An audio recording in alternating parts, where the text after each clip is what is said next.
I'm Evelyn Carter, 31 years old, the daughter who never fit the picture frame on the Carter mansion wall. Daniel has always been the golden son, my parents glowing whenever he spoke, Madison shining at his side, while I was left in the shadows they pretended not to see. I used to think silence was easier than mockery until tonight. Madison leaned in across the polished table, her diamond catching the candlelight, and with a smile sharp as glass, she said 4 words that froze my breath. We booked Ridgeview Estate. In that moment, the laughter around me became a blade, cutting deeper than any insult ever had. Ever had someone turn your deepest wound into their stage? Hit like if you've ever been mocked where it hurt most, and comment if silence has ever cut louder than words. For me, it all began at that dinner table, wine glasses clinking, candles flickering, while I sat staring into a past I thought I'd buried. Sunday dinners have always been a ritual here, silverware set with precision, my mother's roses pruned to perfection on the long dining table, my father seated like a silent judge at the head. It's a place where expectations suffocate, where laughter is currency, and where silence feels like failure. I tell myself to breathe as I push open the heavy oak door. The scent of roasted lamb and garlic greets me, and for a brief second I'm a little girl again, running through this same hall with scraped knees, hoping someone would notice. Now, the laughter that greets me is not for me. Daniel is already in full swing, gesturing grandly at my parents, recounting his latest achievement as though the world depended on it. Close the deal in under 3 weeks, he says, voice warm with triumph. My father nods, his lips pressed into that rare, satisfied curve I've only ever seen when Daniel talks.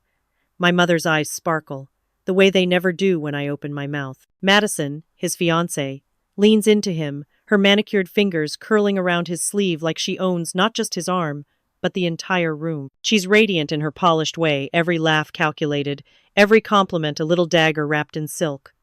When she turns toward me, her smile is sweet but edged. Evelyn, you must be keeping busy with, what was it again? Your woodworking. Her tone lilts upward, as though the word itself were a curiosity, something fragile she could break between her teeth. I swallow. My heart drums, but I force my voice to steady. Yes, I've been finishing a custom dining set for a local inn. They wanted something handcrafted, with character. The table falls into a brief hush, my words dangling awkwardly in the air. My mother's gaze flickers down to her plate. My father clears his throat. Daniel takes a long sip of wine before leaning back, his smirk already forming. Madison chuckles lightly, twirling her glass by the stem. That sounds quaint. The knife twists deeper, but I sit taller. My workshop may be a converted garage, my income unpredictable, my clothes a little worn, but at least the work is mine. Every grain of wood I sand, every joint I craft, holds a piece of me. They'll never understand that pride. Daniel breaks the silence with a laugh, that sharp sound he's perfected since we were children. Come on, Evie, your garage hustle isn't a career. It's a hobby we humor. The words detonate inside me. I grip my fork too tightly, my knuckles blanching. It's not just the insult, it's the casual cruelty, the unspoken agreement that the room will let it pass unchallenged. My parents chuckle softly, almost nervously, as though to ease the tension, but their silence screams louder than his words. I feel the familiar burn rise in my chest, a mixture of shame and fury, as though I've been pinned in place and stripped of dignity before the people who should have been my refuge. I look around the table. No one meets my eyes. Madison tilts her head, the perfect predator masking pity behind porcelain teeth. She dabs her napkin at her lips and drops her little bomb with all the ease of a practiced actress. Oh, and speaking of venues, we booked Ridgeview Estate for the wedding. The air in my lungs freezes. Ridgeview, of all the places. The estate that looms in my memories, tied to everything I lost, everything buried beneath years of silence and resentment. My chest tightens as the word slithers into the room, uncoiling old wounds. I force my face to remain neutral, but inside, something cracks, something that will not stay buried much longer. Madison smiles, sipping her wine like nothing has shifted. But I know, this is only the beginning. Cliffhanger. We booked Ridgeview Estate for the wedding. Some words cut sharper than knives, especially when they come from blood. The chill of November presses against the thin windows of my workshop, seeping through the cracks in the old wood frame. The garage-turned studio smells of sawdust and varnish, a scent that usually soothes me, but tonight it only sharpens the sting. My hands ache as I guide the chisel across a stubborn piece of maple, shavings curling away like whispers I can't silence. Each strike of the mallet lands harder than necessary, an echo of Daniel's voice reverberating in my skull. Hobby we humor. The phrase gnaws at me, refusing to fade. The overhead lamp flickers, casting long, jagged shadows across half-finished chairs and stacked planks. My breath fogs in the cold air, and for a moment I almost welcome the bite in my fingers.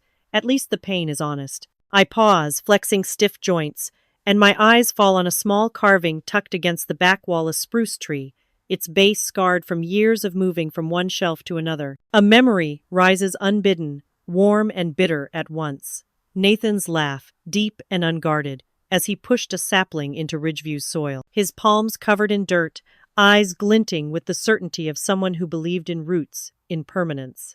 "One day this tree will outlive us, Evelyn," he had said, brushing soil from my cheek.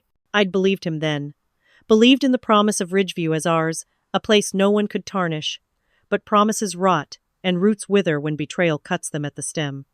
I force the memory back, yet it lingers like splinters beneath the skin. The phone buzzes on the cluttered workbench, startling me. I wipe my hands on a rag and glance at the screen. Maya. For a moment I consider ignoring it. I don't want to explain the humiliation that clings to me like smoke, but I answer anyway. Her voice bursts through, warm and sharp. "I heard what Daniel said. Evelyn, you can't let him crawl under your skin like that." I laugh, but it's hollow. "He doesn't crawl, Maya. He digs trenches. You've been carrying their judgment since we were kids. Enough. You're more than their approval, more than his shadow." The words settle into me, heavy but fragile, as if I might crush them by holding too tight. Maya has always known how to cut through my silence, how to remind me of the girl who once believed in her own worth. I want to cling to that. But the echo of my brother's smirk, my parents' silence, Madison's poisoned sweetness, it all presses too hard. We talk briefly of mundane things, her job at the library, her mother's health, but beneath it, her steady voice anchors me. Before we hang up, she says, "Don't let Ridgeview break you again." The name stings, but I whisper a thank you. After she's gone, the shop falls into its old hush. I sit at the bench, my hands resting on the maple slab, and that's when I see the envelope slipped through the mail slot. Cream-colored, heavy stock, embossed lettering that already reeks of Madison's taste. My chest tightens as I slit it open with the corner of my chisel. The words stare back at me in ornate script. "Daniel Carter and Madison Reynolds request the honor of your presence, Ridgeview Estate." The letters blur as if the ink itself carries poison. My heart beats a furious rhythm. Ridgeview of all places, the estate where Nathan planted the spruce, the ground that holds my ghosts. They could have chosen anywhere, but they chose there. It isn't coincidence. It's a deliberate blade, dressed in celebration. I press the invitation flat against the bench, the edges biting into my palms. My reflection in the varnished wood looks foreign, eyes shadowed with something I've long kept buried. Maybe Madison wanted me to feel small, to crumble beneath the weight of history. Maybe Daniel just wanted another chance to sneer. But there's something else rising in me now. Something that burns hotter than shame. I close my eyes, the workshop silent except for the faint groan of settling beams. My lips move before I realize it, a vow too quiet for anyone but me to hear. If it's fate, then I'll face it. I never felt smaller than under Ridgeview's chandeliers, as laughter swallowed me whole. The ballroom shimmered with golden light, crystal pendants scattering reflections across polished marble floors. Ridgeview Estate had always felt untouchable, a place that once held whispers of promise. Tonight it was draped in garlands, roses spilling from vases taller than I was, a spectacle designed to impress 200 guests. My truck groaned in the parking lot outside, its rusted frame painfully out of place against the fleet of sleek sedans and imported cars. A valet had blinked twice before taking my keys, lips twitching as if swallowing a laugh. I'd sewn my dress by hand, each stitch a quiet rebellion against the extravagance I knew would await me. Navy linen, simple lines, the kind of fabric that carried history rather than gloss. As I stepped into the ballroom, the weight of eyes pressed against me. Madison sparkled in silk, Daniel's suit tailored within an inch of perfection, my parents gleaming as if polished for display. I was the scratch on a flawless portrait. Wine glasses clinked, laughter bubbled, and for a moment I convinced myself I could disappear into the crowd, a silent observer. But Daniel never allowed silence when it came to me. He raised his glass, the room falling obediently still. His smile was the same one I remembered from childhood, the one that always preceded cruelty, masked as charm. To family, he began, voice rich, carrying across the ballroom. To the bonds that shape us, the traditions that make us stronger. And to my sister Evelyn, proof that even in the smallest garages, one can dream big. A ripple of laughter spread, hesitant at first, then swelling. Madison's laugh, sharp and deliberate, cut through it all, her hand resting lightly on Daniel's arm, as if rewarding him. Yes, her hustle has such character, she added, her words laced with honeyed venom. Who needs a real career when you can carve chairs no one buys? My stomach clenched. Heat crept up my neck, searing, suffocating. I scanned the crowd faces blurred together, eyes glinting with amusement, and my parents, seated at the center table, their lips pressed into polite lines. They said nothing, not a word to halt the mockery, not a gesture of defense.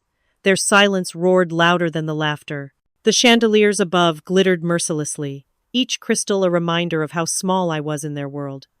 My breath quickened, chest tightening as the laughter expanded, swallowing me whole. I thought of Nathan's words once whispered at Ridgeview's edge. Sometimes a place must die to be reborn. Back then, I hadn't understood. Tonight, the truth of it carved itself into me with brutal clarity. I forced a smile, brittle and trembling, and excused myself before the tears could betray me. The laughter followed, echoing down the marble hallway as I pushed through the doors into the night air. Cold struck me like a slap, sharp and cleansing. The music inside dulled to a throb, replaced by the crunch of frost beneath my shoes. And there it was, the memory tree. Once vibrant, planted with promise, it now stood brittle, its branches skeletal against the December sky. Needles scattered at its roots, brown and lifeless. My hand hovered above the bark, but the wood crumbled at my touch, a symbol of all that was lost, neglected, betrayed. I pressed my palm against it anyway, a vow burning silent in my chest. The ballroom laughter still carried faintly through the glass doors, but here, under the shadow of the dying spruce, I let the weight of humiliation sink deep into me, heavy as stone. It was rock bottom. And beneath the ruin, something darker, sharper began to stir. A fated sign can change a destiny if you know how to read it. The December air clung to my lungs like frost. I lingered outside, unwilling to step back into the ridicule of Ridgeview's ballroom, the echo of Daniel's toast still thudding in my chest. The laughter was muffled by walls, but it lived inside me now, a gnawing parasite. I pressed my hand once more to the brittle bark of the memory tree before drifting along the estate's back path, boots crunching against gravel and frost. Behind Ridgeview's grandeur, the chandeliers, the polished silver, the orchestrated spectacle lay narrow service corridors and staff doors painted in chipped beige. The kind of places guests weren't meant to wander. I moved without purpose, almost aimless, until voices filtered through the night air. Two servers leaned against the loading dock, coats thrown over their uniforms, cigarettes glowing faintly. Their words floated like smoke, unguarded. They're months behind on payments, one muttered, exhaling. Altera won't keep them past spring. My breath caught. Altera. The name snagged something inside me, though I couldn't yet place it. The other server laughed, not unkindly, but with the resignation of someone too exhausted to care. This place looks grand, but it bleeds money. Half the staff cut, bills piling up. They hide it with roses and champagne, but everyone back here knows. I froze, the weight of their gossip settling into me like a stone into still water. Ridgeview, the monument to my family's pride, the symbol of my public humiliation, it was crumbling. I slipped further down the corridor, the hum of the generators filling the silence. That's when I saw it, faded, almost an afterthought, screwed to a side door no guest should ever notice. Under strategic review, Altera Heritage Group. The words bled into me, electric, strategic review, a phrase that didn't belong to weddings or family banquets. It belonged to deals, acquisitions, vultures circling a wounded prize. My pulse surged. I pulled out my phone, the tremor in my hands nearly betraying me. One quick photo, the click too loud in the empty air. I stared at the captured image, heart racing as if I'd just stumbled into a secret meant only for the powerful. For years, Ridgeview had been the stage where my family flaunted success, the very walls humming with smug pride. Tonight it became something else, a pawn, vulnerable, waiting to be claimed. The humiliation still stung raw, but under it a sharper sensation cut through. Possibility. A draft slid under the doorway, raising goosebumps along my arms. The estate's bricks seemed to whisper now, no longer impregnable but fragile, weakened. I tucked the phone into my pocket, fingers pressing against the hard outline like it was a weapon. I retraced my steps toward the ballroom, head spinning with thoughts too wild to grasp. For the first time all evening, my footsteps felt steady. If fate offered me this thread, I would pull until the whole fabric unraveled. As I reached the back entrance, the music surged again, violins swelling, laughter spilling out like poisoned perfume. I hesitated just inside the hallway, invisible to the glittering crowd beyond. Voices carried Daniel's deep chuckle, the clinking of glass, and then Madison's voice sweetened for everyone else, but sharpened enough for me to feel the cut. Etsy carpenters shouldn't dream so big. The words slid under my skin, cold as the December night. I stood in the shadow of the doorway, the photo of the sign burning in my pocket, and knew with absolute certainty the game had just changed. The sound of my pen across paper drowned out their laughter. The cafe in Boulder smelled of roasted beans and wet wool, the kind of place where students crammed for finals and tech freelancers pretended they ran the world. I hunched in the corner, sketchbook open, lines spilling across the page in a rhythm that blocked out the echo of Daniel's voice. His toast, his smirk, the ripple of laughter that had reduced me to nothing more than the butt of a family anecdote they still burned. But with each stroke of my pen, the humiliation sharpened into focus, like a blade being honed. Caroline slid into the seat across from me, her blazer too sharp for this space, her hair pulled into the same severe bun I remembered from her consulting days. She raised an eyebrow at the mess of notes, diagrams, and budget columns littering my table. "I thought you made chairs, Evelyn, not takeover plans." I exhaled through my nose, tapping the sketch of Ridgeview's facade. Everyone sees a banquet hall dripping with chandeliers. I see a community space, a craft hub, a place that outlives the pomp. Caroline's mouth twitched, not quite a smile, not quite skepticism. She leaned in, eyes scanning my scrawled revenue streams. Restoration? Public workshops? Residencies? That's not what Ridgeview's been. That's exactly the point. I shot back. It's rotting behind its marble facade. People know it. The staff whisper it. If Altera Heritage Group sells, it won't be to a family like mine unless I make it so. For a moment, silence stretched. Then she sat back, arms crossing, gaze sharper. "You want a bid? You? Evelyn Carter, the family's invisible daughter?" My throat tightened, but I held her stare. Yes, me. Later that evening, under the dim lamp of my workshop, the sawdust-smelling air grounded me as the cafe chatter had not. My laptop screen glowed with half-finished slides. Market positioning, cultural impact, restoration costs. I drafted, erased, redrafted. Each line of text was a defiance, each chart a shield. The echo of Daniel's jeering toast coiled in my head, but instead of crumbling me, it fueled me. When Zara finally joined us late, draped in her casual elegance, scarf tossed carelessly over her shoulder, she scanned the slides on Caroline's laptop with an expression I couldn't read. Impact investor, half visionary, half vulture. She stirred her tea slowly, eyes never leaving the numbers. "So," Zara said at last, voice smooth as silk, "you want me to bankroll a carpenter's dream." My jaw tightened. "Number? I want you to bankroll a legacy. Ridgeview is dying, and whoever buys it will define what it becomes. Right now, it's my brother's stage. I intend to make it mine." Zara leaned back, studying me like she might a rare grain in wood. "Why should I believe you can pull it off? You've built tables, Evelyn, not empires." Before I could answer, Caroline's voice cut sharp, her words slicing through the air. "They think you build tables. Show them you can build a legacy." The sentence hit me harder than I expected, both a challenge and a lifeline. My pen scratched faster across the paper that night, the diagrams taking shape like blueprints of revenge. I didn't feel small anymore. I felt inevitable. Then, just as the workshop clock clicked past midnight, my email pinged. A new message sat bold in the inbox.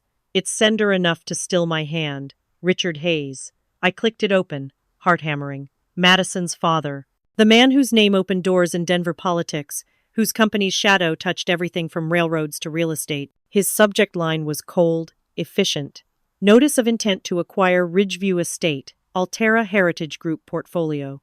The sawdust in the air thickened in my lungs. This wasn't just Daniel or Madison's sneer. This was Madison's bloodline, a man with resources that dwarfed mine stepping onto the same battlefield. I sat back, pulse thundering. Caroline glanced over my shoulder, her eyes narrowing. Zara's lips curved into the faintest, cruelest smile. The laughter from the wedding was gone now, replaced by something sharper, the thrill of war.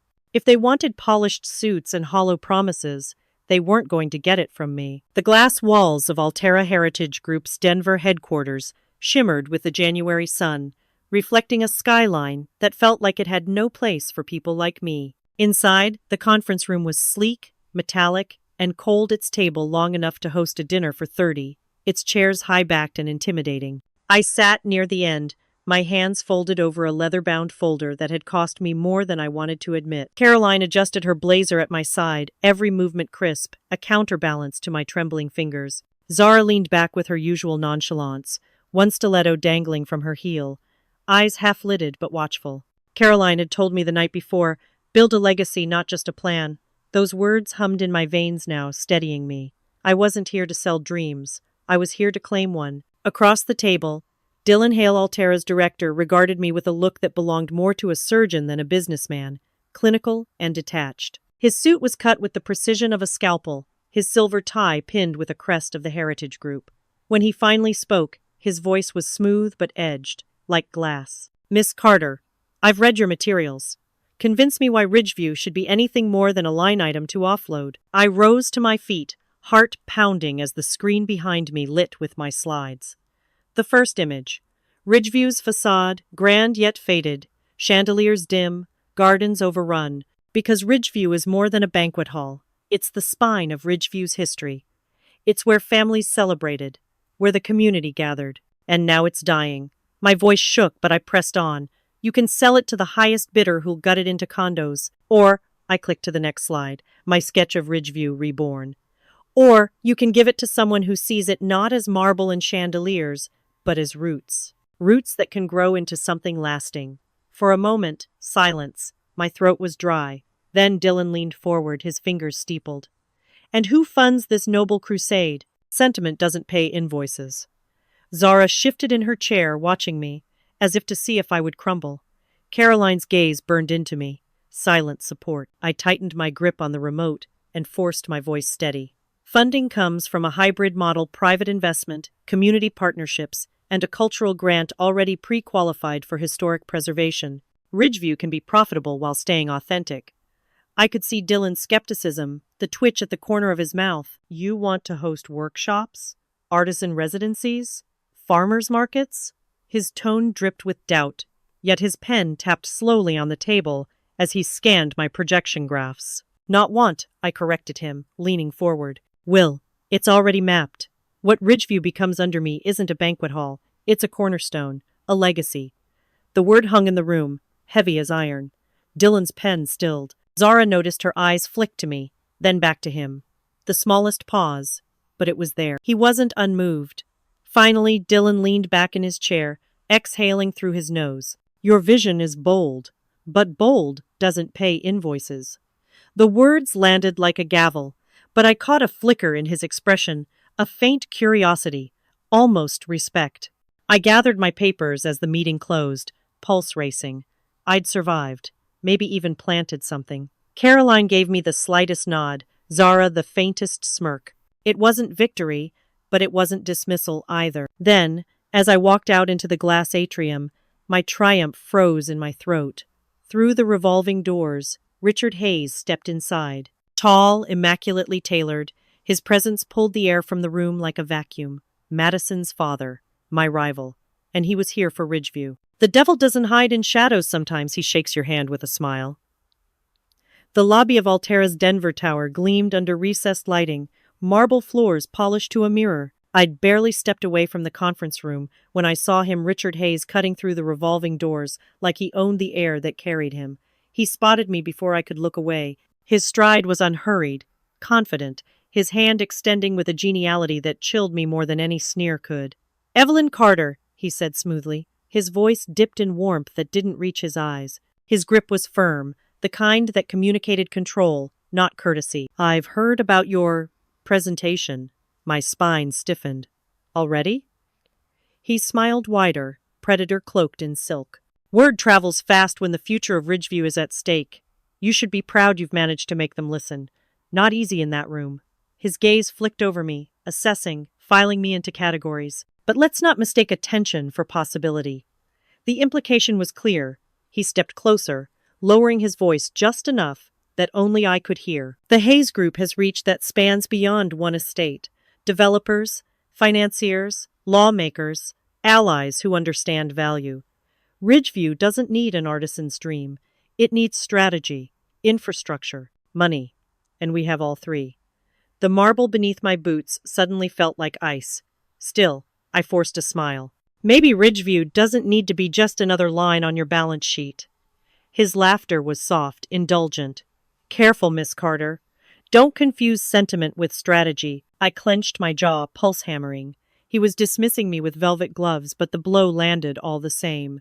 When he finally swept past, the scent of expensive cologne lingered, leaving me standing alone under the lobby's chandelier that suddenly felt too much like Ridgeview's, mocking and merciless. Hours later, the sanctuary of my workshop wrapped around me like an old coat. The cold draft whistled through the window panes, mingling with the scent of pine shavings and varnish. I sat at the bench, staring at the wood grain of an unfinished table, as if it could answer the ache inside me. Carolyn called. "How bad?" I hesitated. "He's worse than Daniel." Every word was polite, but it felt like being buried alive. "Good," she said sharply. "Better to know the size of the monster before you swing." The call ended, and silence settled heavy. My phone buzzed again, Madison's name flashing across the screen. "Against my better judgment," I answered. Her voice was syrupy, false sweet. "I heard Daddy met you," she said. "Isn't he impressive? He'll own Ridgeview before spring. Honestly, Evelyn, Etsy carpenters shouldn't dream so big." The line clicked dead before I could respond. Alone again, fury surged hot and clean through my veins. I pulled my laptop closer, the glow illuminating stacks of scattered sketches and financial printouts. If Hayes wanted strategy, then strategy he'd get. My fingers flew across the keyboard, searching public filings, property reports, anything with Ridgeview's name attached. And then I found it. Debt ledgers, profit margins sinking year after year. Maintenance deferred, bookings dwindling. Ridgeview wasn't just tarnished, it was bleeding out. I leaned back, breath ragged, pulse racing. The Hayes Group wanted Ridgeview, yes. But I had something they didn't. The vision to turn decay into rebirth. The night hummed around me, sawdust thick in the air. For the first time since the wedding, I felt the fire shift from defense to offense. Richard Hayes might have power, but I had the cracks in Ridgeview's armor, and I intended to drive a wedge straight through. Numbers don't lie unless someone has paid them to. The Denver Public Library at night was nothing like the grand halls of Ridgeview, but its silence was just as heavy. Fluorescent lights buzzed faintly above me, casting pale shadows over the spread of public ledgers, faded contracts, and municipal filings scattered across the table. My fingers were stiff from turning pages, my eyes raw from scanning columns of numbers, but the deeper I went, the more a pattern began to emerge. Bookings inflated, renovation costs deferred, tax credits claimed for improvements that never happened. Ridgeview wasn't just in decline, it was bleeding, and someone had been dressing the wound with forged bandages. Carolyn leaned over the stack, her hair falling loose from its tie. "They've been reporting asset gains while cutting staff and deferring maintenance. It's smoke and mirrors." She pointed at a column where the expenses nosedived in one quarter. "See this? It doesn't match the maintenance logs filed with the county." Her words rang true, but I needed more than figures. I needed a voice. That's when I spotted him, an older man, shoulders stooped, flipping through a newspaper at the end of the reading room. I recognized him from Ridgeview, one of the gardeners, or maybe a custodian. I approached cautiously. "Excuse me," I said softly. "You used to work at Ridgeview, didn't you?" His eyes, clouded with age but sharp with memory, lifted to mine. "Until they let half of us go. Groundskeeper for 20 years. Then poof. Altera decided grass didn't need tending." He gave a bitter laugh. "It's a shell now. Place looks fine on brochures, but behind the hedges? Rot." I sat across from him, notebook open. "Do you know if they cut more than staff?" He hesitated, then nodded. "Budgets slashed. Repairs ignored. Roof leaks in the east wing. We told them. They told us to stay quiet." His voice dropped. "They paid off inspectors. Saw it myself." Caroline jotted notes beside me, her face tightening with each word. "This isn't just neglect," she murmured. "It's manipulation." Later, back in my workshop, the silence was broken only by the scrape of pencil across paper as I built out the framework of a counterpitch. Caroline sat opposite, laptop open, spreadsheets glowing. She was pulling threads together: profit margins, occupancy rates, unfiled maintenance requests. Each number lined up against the next, like soldiers in a damning parade. And then I saw it. A discrepancy so glaring it felt like a slap. Richard's presentation, the one I'd glimpsed in snippets of filings, had projected revenue stability. But when cross-referenced with county tax reports, it unraveled. He'd overstated Ridgeview's profitability by nearly 20%. I slammed my palm onto the table, startling both of us. He's lying. His numbers are propped up on falsified reports. Caroline's eyes lit with a sharp glimmer. Then we don't fight him with sentiment. We fight him with truth. With data he can't bury. The fire in me burned hotter, steadier. Every ledger page, every discrepancy became a weapon, each line of ink sharper than any blade. This wasn't just about Ridgeview anymore. It was about exposing the rot behind the empire Richard Hayes carried like a crown. Zara arrived just past midnight, shrugging off her coat, eyes narrowing at the chaos of papers. She scanned the numbers, her lips pressed into a line. "Impressive," she said finally, "but dangerous." I frowned. "Dangerous how?" "We have him. Right here. The lies are obvious." She leaned closer, her perfume sharp, her voice low. "If he knows you're digging, he won't wait for Altera to decide. He'll crush you before you finish." The warning hung in the air, chilling as the draft seeping through the window. My heart raced, but my resolve only tightened. If Hayes wanted to bury the truth, then I would be the one to drag it into the light. Some walls crumble quietly before the earthquake comes. The carpet in the bank's office muffled every step, but nothing softened the blow when the branch manager cleared his throat. His tie was tight, his smile nervous, like he was about to deliver bad news he hadn't chosen. "I'm afraid, Miss Carter," he began, fingers drumming the edge of his desk. "We're going to have to reconsider your loan application. New conditions have come down from our partners, and, well, the timing isn't favorable." My stomach dropped. I'd spent weeks gathering documents, drafting proposals, proving that my woodworking business wasn't just some fragile side project, but a growing enterprise with revenue and contracts. "Reconsider?" My voice cracked sharper than I meant. "You told me last month everything looked solid." He shifted, eyes darting toward the window like he hoped someone else would answer for him. "Circumstances have changed. Mr. Hayes, his company has a significant relationship with our institution. I'm sure you understand." Richard Hayes. Of course, he hadn't waited long. The ink on my research wasn't even dry, and already he'd tightened the screws, leaning on the very lifelines I needed. Rage prickled under my skin, but I managed a thin smile. "I understand perfectly," I said, rising to leave. The chair legs scraped across the carpet, echoing like an accusation. That evening, I drove to the Carter mansion, headlights slicing across the familiar drive. The house glowed with its usual elegance, but as I stepped inside, the warmth of the chandeliers felt more suffocating than welcoming. My parents sat in the lounge, crystal glasses in hand, while Daniel held court near the fireplace. "A strategic investment," Daniel was saying, pride swelling in his tone. "Richard understands Ridgeview's potential, and with our backing, the transition will be seamless." Backing. My breath caught. "What did you say?" All eyes turned. My father blinked, brows pulling together. "Evelyn, we were just discussing the estate.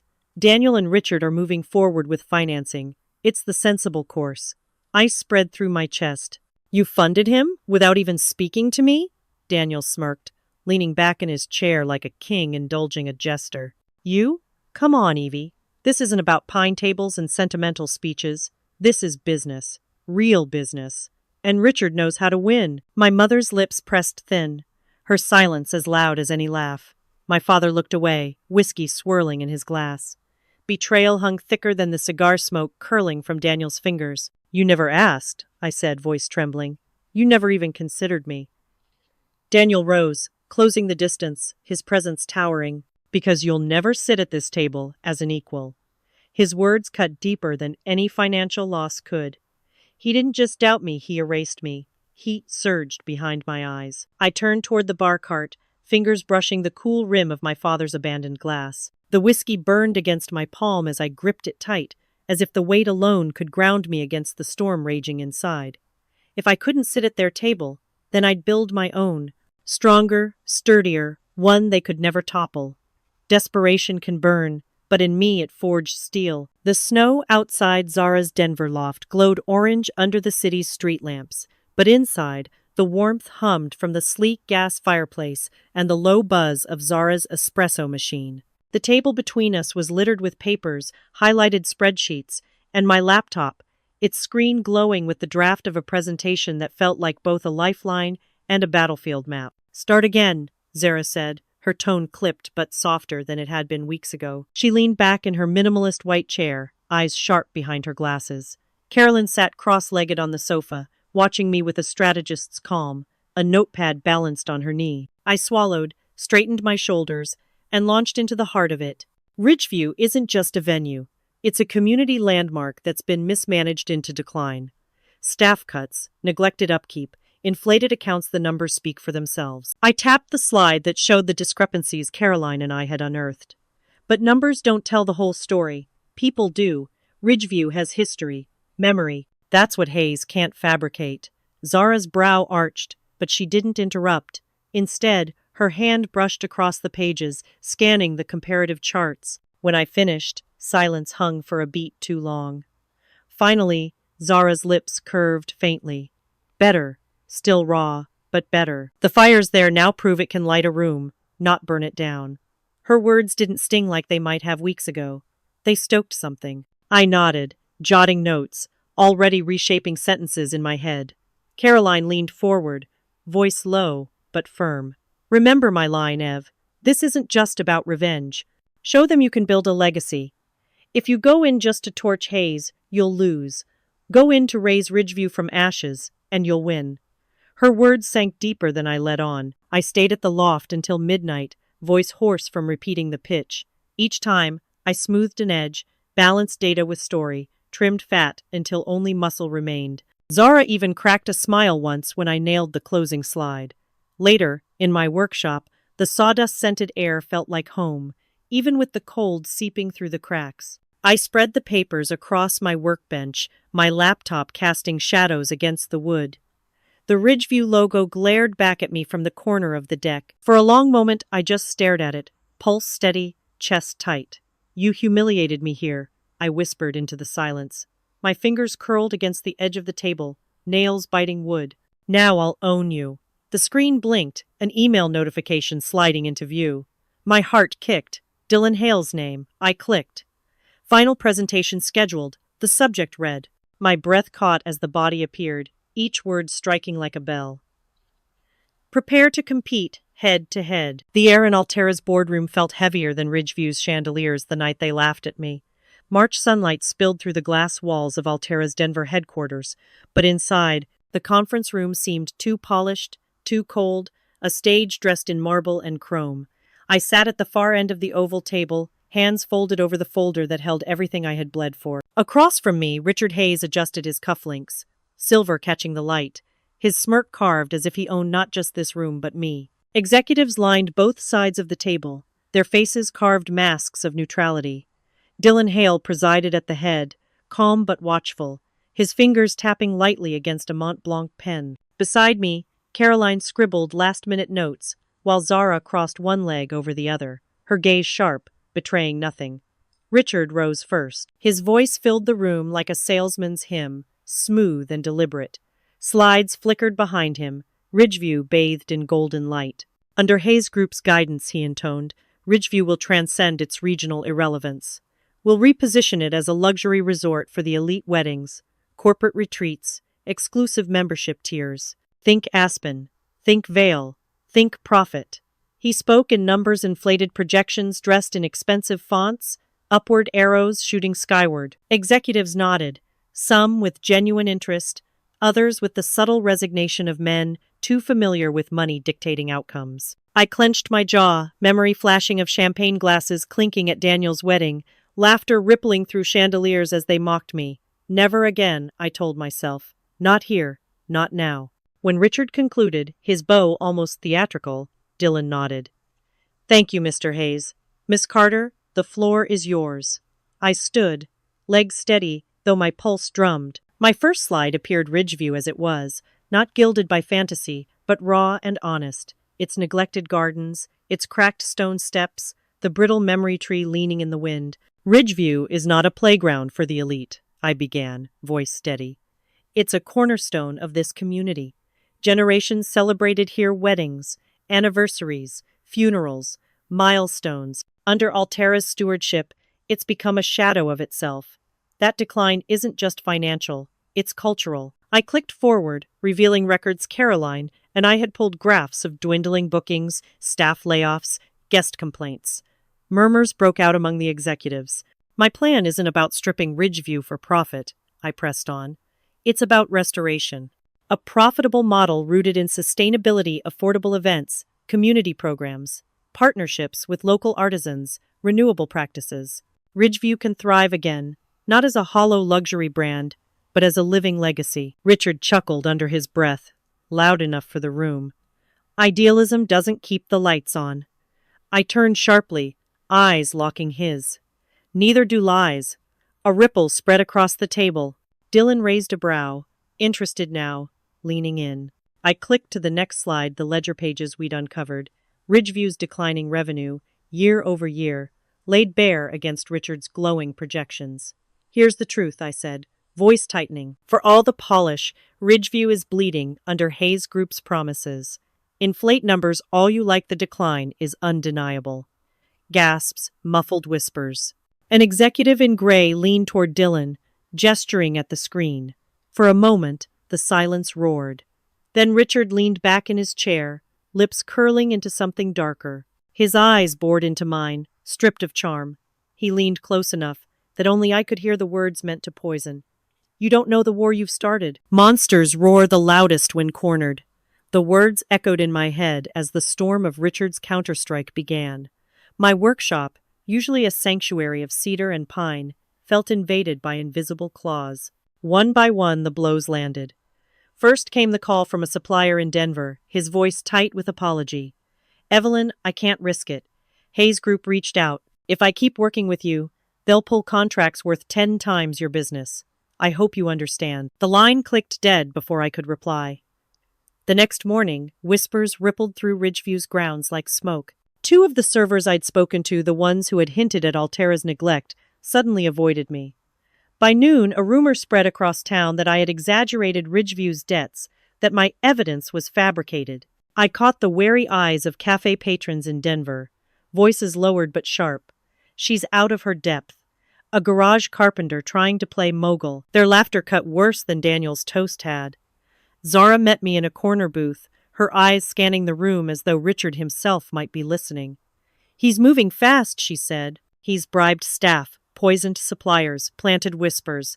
This isn't business, it's war. She leaned closer, lowering her voice. I warned you. He'll crush you if you let him. I wanted to argue, but exhaustion pressed heavy. Back in my workshop that night, sawdust thick in the air. I tried to lose myself in carving, the knife sliding along oak grain. But my phone buzzed an email from the bank. My heart plummeted as I read the words. Notice of loan suspension, pending review.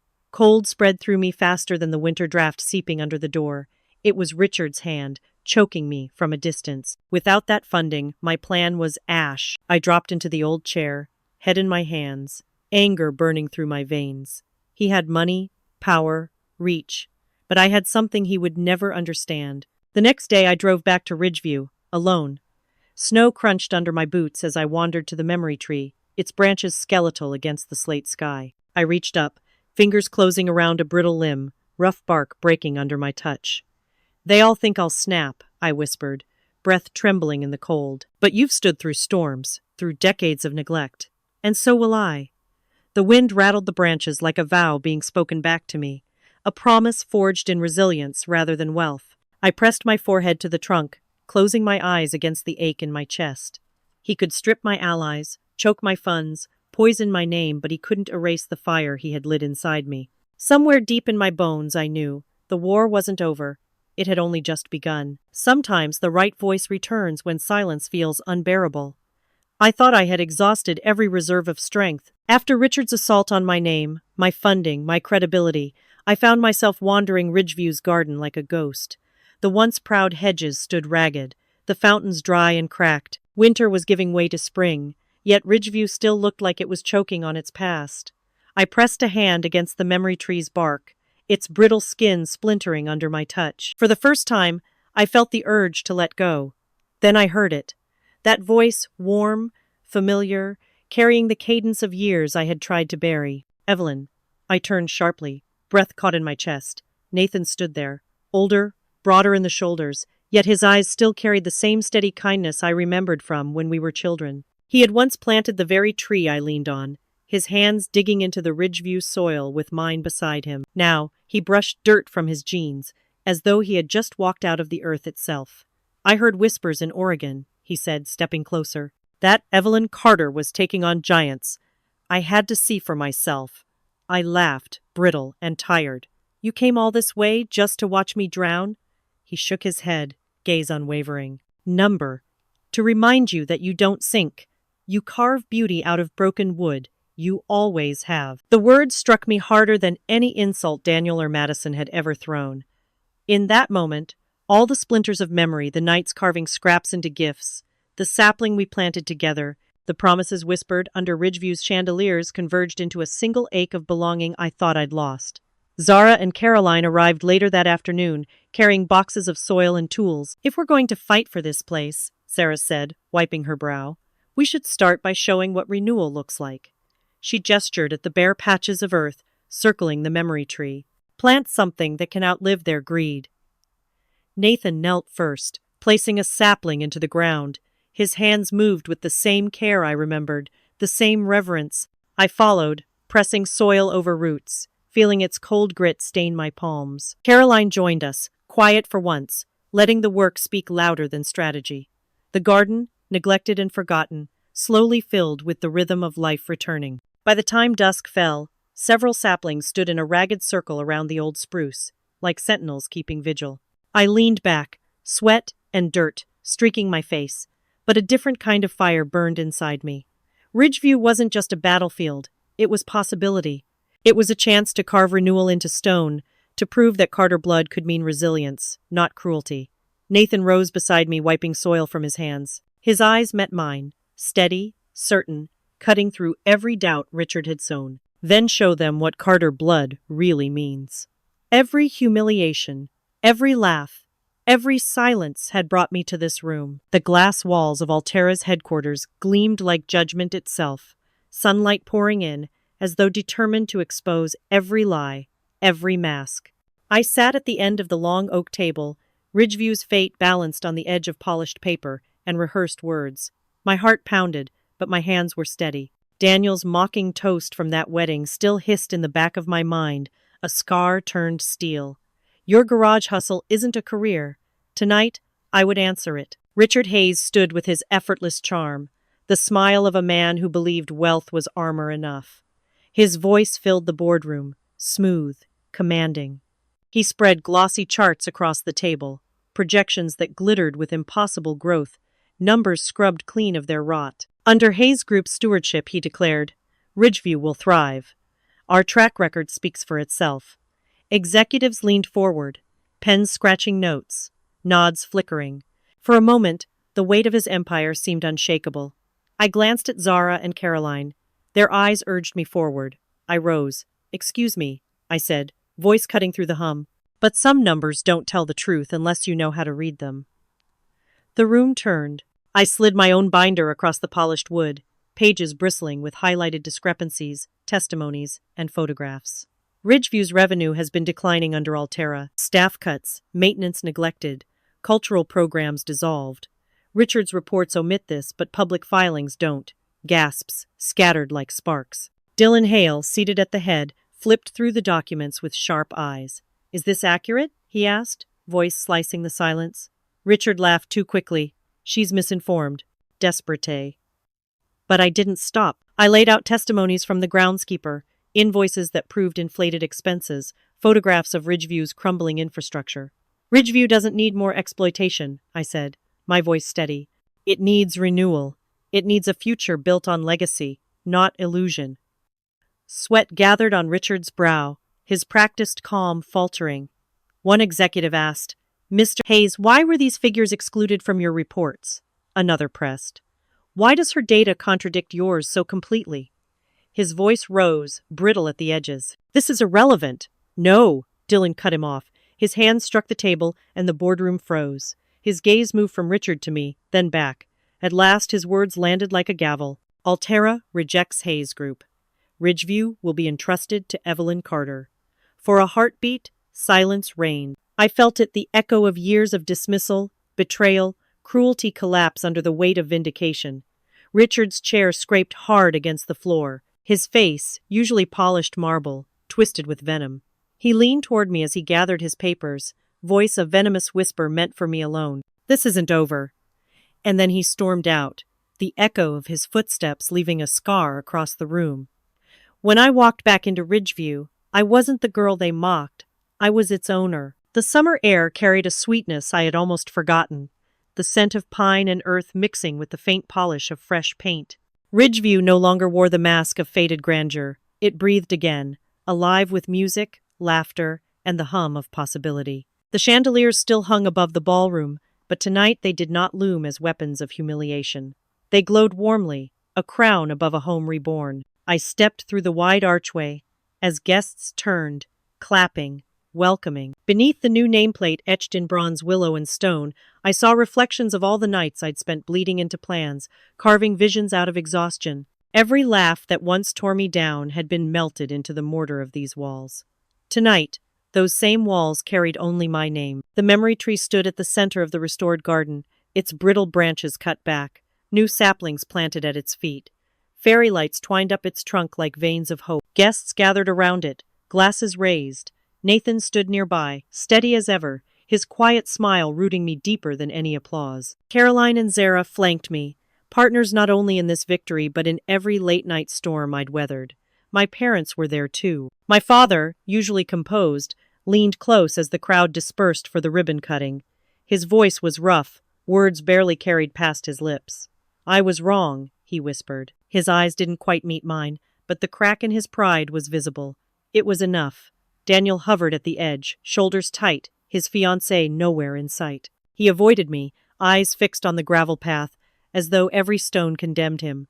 Madison had vanished quietly into the summer night, her absence louder than any insult she'd once delivered. Their silence was a new kind of applause.